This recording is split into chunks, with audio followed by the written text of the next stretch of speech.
Martin Scorsese is my favorite director. Now, that is something that has been said throughout our community for a very, very long time.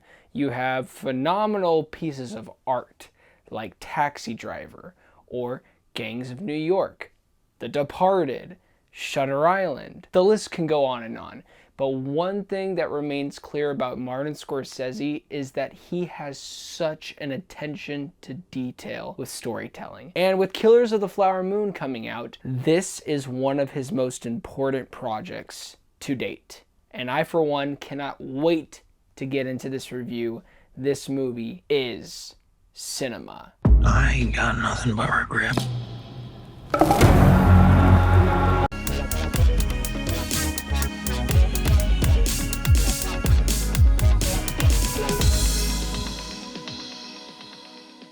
Well, hey guys, my name is Joseph Curtis, and if you love movies just as much as me, you have come to the right place. Now, do me a huge solid and click that like and subscribe button. Also, if you want to follow me on the following social platforms, that would be great as well. Now, let's start talking Killers of the Flower Moon. Members of the Osage tribe in the United States are murdered under mysterious circumstances in the 1920s, sparking a major FBI investigation involving J. Edgar Hoover. This movie has it all. You have the lights, the cameras, the stars. And speaking of stars, you have Leonardo DiCaprio, my favorite actor of all time, starring as Ernest, and with him, Lily Gladstone, who is just downright stupidly, amazingly talented in this film. She has outstanding on-screen presence with an actor like Leonardo DiCaprio. I've never really heard of her in anything, honestly. Like, this is at least my first time hearing her name in a big major film, and I heard that she's been in a couple other independent films, but my God, her career is nothing but going up. Robert De Niro,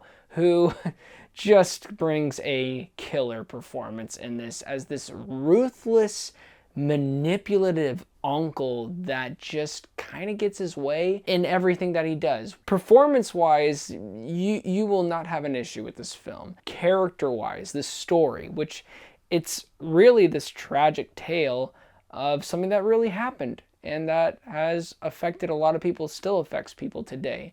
And it is quite moving, and it's quite admirable to see Martin Scorsese tackle this plot in such a way that feels dreadful. Honestly, this movie is 3.5 hours of dread with these characters, but you feel like Martin did so much respect and honor to the story. At the end of the day, this is a movie, but it's a story about real people that got affected by this and were murdered, and brothers and sisters, fathers and daughters, people were taken out of other people's lives, and you really feel the just transparency from a storytelling, directing standpoint. Really complex character who's also very stupid, Ernest, played by Leo, and he's just doing his uncle's bidding.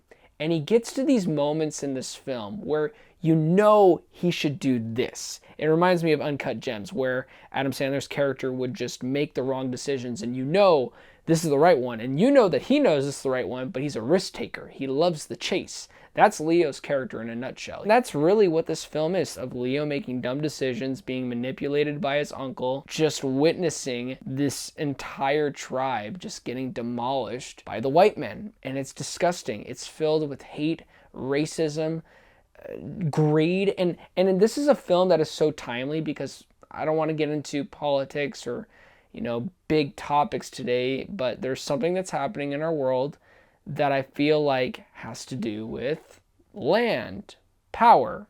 I'll leave it at that. And this film tackles that so well. I don't know why. It just feels like a movie that makes you look back at the past and say, wow, that happened. This is a 3.5 hour long film. And some people will say they feel that. And in a way, I do too. But man, this movie rolls on by.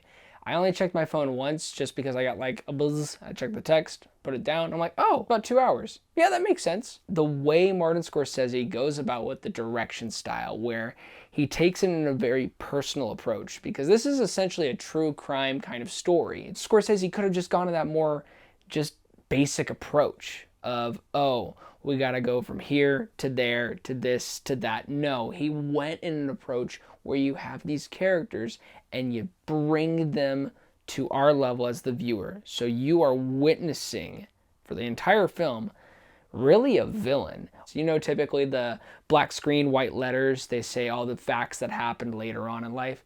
He does such a creative spin off of that. It's just so unique. It's so Martin Scorsese to do something like this. I'll leave it at that. The other thing that was really, really well done in this film was the production design and costume work. You really feel transported in the 1920s, and you just feel so immersed in the environment that Martin brings you in. You feel a part of the culture. You also feel a part of the tragedy. Great stuff. Just want to say thank you for watching still, and before I give you my score, click that like button and subscribe today. Smash that ish. Overall, Killers of the Flower Moon, it's not a fun watch, but it's a necessary one that truly puts you in a personal aspect of what happened to the Osage tribe. And for me, I will never forget this experience, and I'm going to give this movie a solid 9.5 out of 10. Well, thank you guys so much for watching this review. It really means a lot. Don't forget to like and subscribe, and also don't forget to be blessed.